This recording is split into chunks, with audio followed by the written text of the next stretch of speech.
My independent study looked at veterans' adjustment to academia and the workplace upon post-deployment.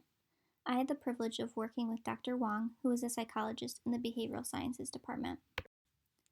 We were interested in veteran adjustment to the workplace and to educational settings. Our first hypothesis was that post-deployment adjustment may be difficult because work, academic or civilian, post-deployment may seem less meaningful compared to work when deployed. Additionally, we wanted to assess gender effects. So, our second research question was gender may have an impact on adjustment of service members due to the different experiences of male and female veterans who were deployed and post-deployed. The measures used in the survey were the intrinsic work reward scale, the perceived threat scale, and the post-traumatic stress functioning inventory. I also had several open-ended items asking about veterans' academic experiences and women veterans' experiences. I will go into further detail on these measures in later slides. We included a consent form and sources for counseling and support for veterans in case the survey questions triggered difficult memories. The online survey was emailed to students in the University of Michigan-Dearborn through the Veterans Office. It also distributed to participants through Amazon Mechanical Turk.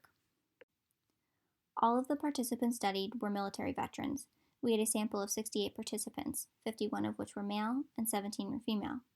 Additionally, 3/4 of participants sampled came from Amazon Mechanical Turk, and the other quarter came from UM-Dearborn.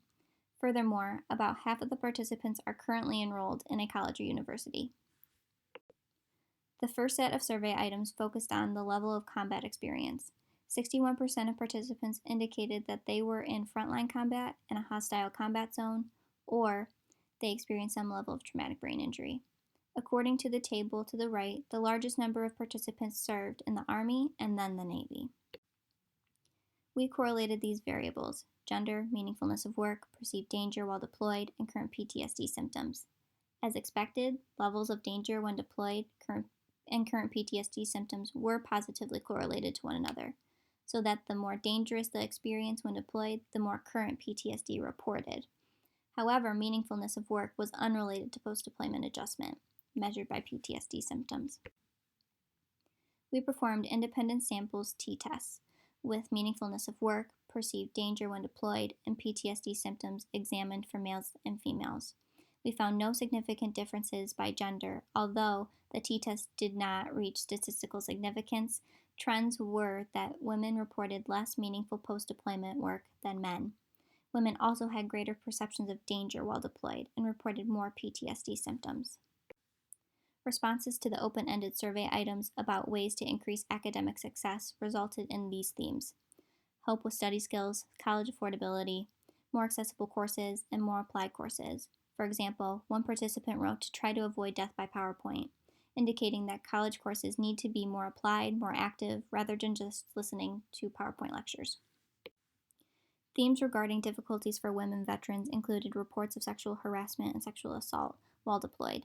One respondent noted that stress-related symptoms appear differently in women than men, but that resources to help veterans adjust post-deployment often focus on men. Some respondents indicated difficulties in transitioning home, with problems such as unsupportive family members. In addition, one participant wrote about feelings of invisibility. She stated, "Civilians don't believe we serve too. My husband is also a vet, and they are quick to thank him but ignore me. I didn't do it for the praise, but that's always a slap in the face." In conclusion, we did not find support for the hypothesis that meaningfulness of work helps veterans adjust more effectively to civilian life. In addition, gender did not have a significant effect on the study findings. This could be due to a small sample size of women veterans.